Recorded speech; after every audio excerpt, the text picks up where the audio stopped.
Hello and welcome to this session on brand positioning. I'm Professor Neha Yadav, and in this module, we are going to explore how brands position themselves in the minds of the consumer.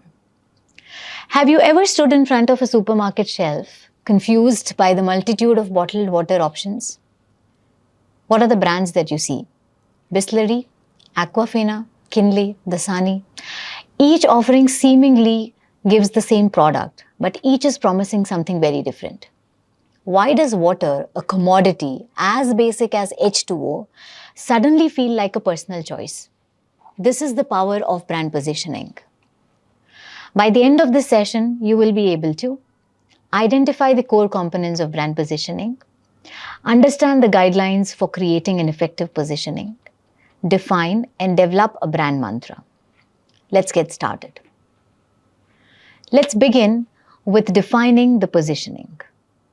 Positioning isn't what you do with the product. It's what you do to the mind of the prospect. It's how consumers catalog, classify, and remember a brand compared to its competitors. Theodore Levitt, a Harvard economist, famously said, "There is no such thing as a commodity product." Levitt believed that products like water can be differentiated through positioning, without even altering the product itself. Example, all the water brands that we hear. Bisleri claims goodness for everyone and every occasion. Aquafina highlights purity with its Hydro 7 filtration process. Kinley emphasizes on trust and safety. Dasani positions itself as an eco-conscious product with its plant-based bottles. So what's happening here? Brands are shaping how we perceived bottled water beyond just quenching thirst. Are you health conscious, environmentally responsible, or throwing a party for friends? Your choice of bottled water may vary depending on your need and how each brand has positioned itself. Let us look at how to position and craft a positioning statement. A positioning statement defines how a brand wants to target its consumers to perceive it. It provides clarity on what the brand stands for. There are some key components to positioning statement. The first one being target audience. Who is the brand targeting? What is the brand name, the product or the company's name? A competitive frame of reference, which is the market or the category where the brand is competing.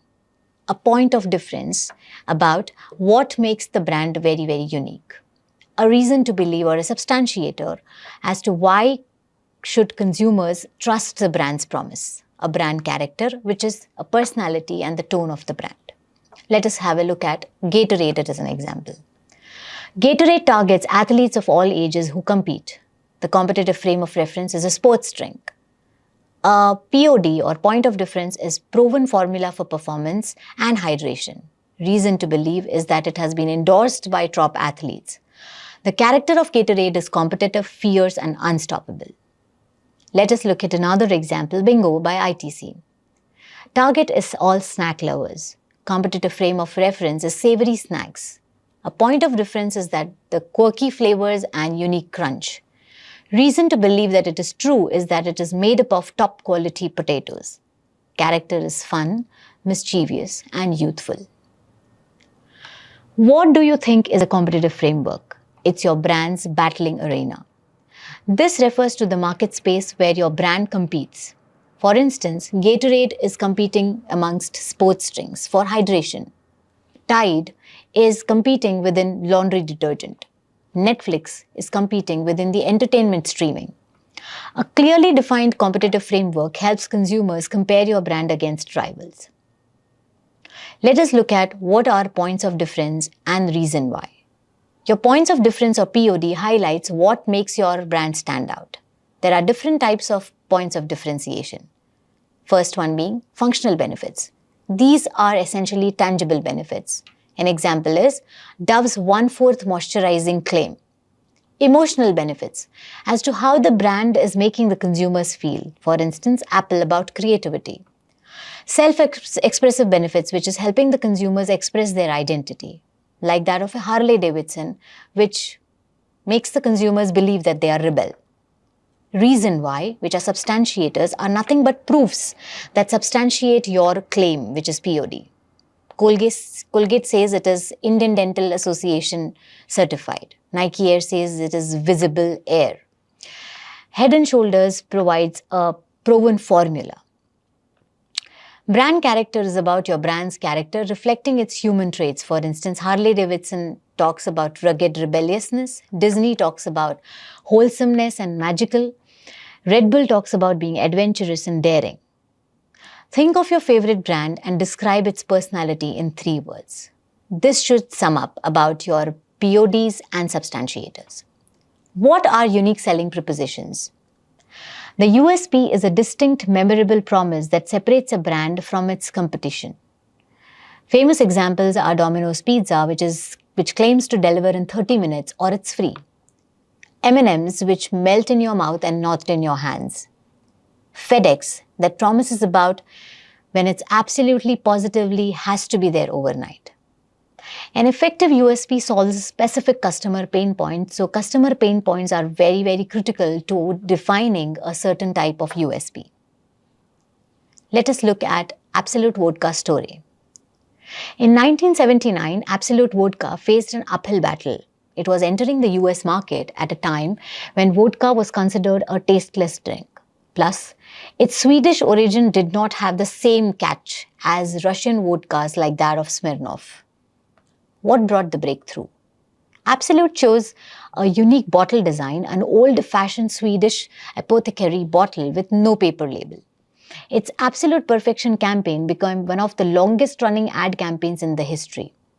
Over 1,500 witty ads were created by TBWA, often blending contemporary art and pop culture references.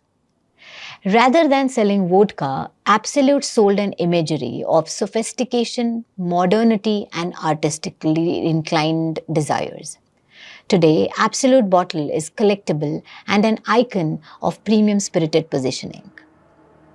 This brings us to an understanding of the 3 C's model of positioning consumers and the brands in the minds of the consumers. The first one is consumer analysis, understanding customer needs and preferences and values. Competitor analysis that talks about identifying competitors' positioning and identifying gaps thereby. And the company analysis that assesses your own company's strength and capabilities and values. Let us look at examples of laddering up. Value benefit ladder talks about features, functional benefits, emotional benefits. And, of course, it is about how you position yourself in the minds of the consumer with using features, functional benefits, and emotional benefits. Let us have a quick look on the Harley Davidson story, which is talking about the positioning for identity. Harley Davidson in the year 1990s realized that their riders weren't just buying motorcycles, they were buying freedom and rebellion. In a society where people felt trapped in their corporate jobs and social conformity, Harley became the symbol of escape and rugged masculinity. Harley positioned itself as a badge of non-conformity, breaking the stereotypical types, allowing the average professional to dress in a leather and ride through small towns intimidating people, as one of the executives famously said. Their HD1 Build Your Freedom program allowed riders to customize their motorcycles, reinforcing their individualistic rebel personas. Harley just didn't sell bikes. They sold an identity and adventure. Going back to the 3 C's of brand positioning.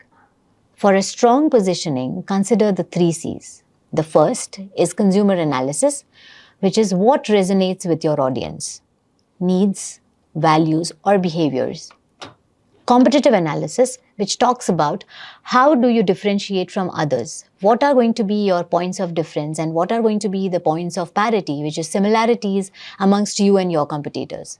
And the company analysis, which talks about what are your brand's core strengths. Let us talk about points of parity and points of difference explained through a lens. The basic attributes that all competitors often are called as points of parity. All cars must have seat belts. That's the example. Points of difference is what makes you stand out. For instance, Volvo stands for safety, Apple stands for design and an entire ecosystem. So points of difference allow you to command a premium price or a stronger brand image. Very quickly, let us look at vertical versus horizontal positioning. Vertical positioning emphasizes on superiority. Example, Mercedes, which talks about luxury and performance.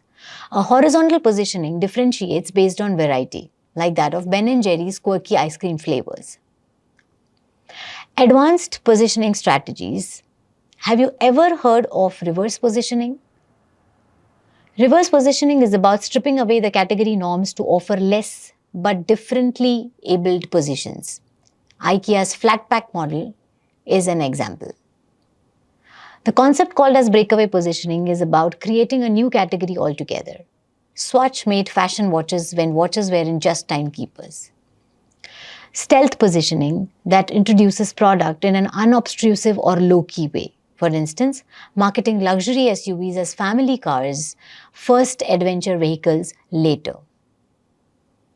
So as you walk down the next into a supermarket aisle or browse online, remember, the products you see are more than products. They are positioned solutions fighting for spaces in your mind. Essentially, positioning is about owning a space in the consumer's mind. Today we have covered crafting a positioning statement. What do you mean by competitive framework? Points of difference and the role of brand character. The power of a strong USP and the 3 C's of positioning. The next time you choose between two similar products, pause and ask yourself, what made you lean towards one over the other? You'll likely spot the magic of positioning. Thank you, and I hope you enjoyed the sessions with me. Keep learning until we meet again.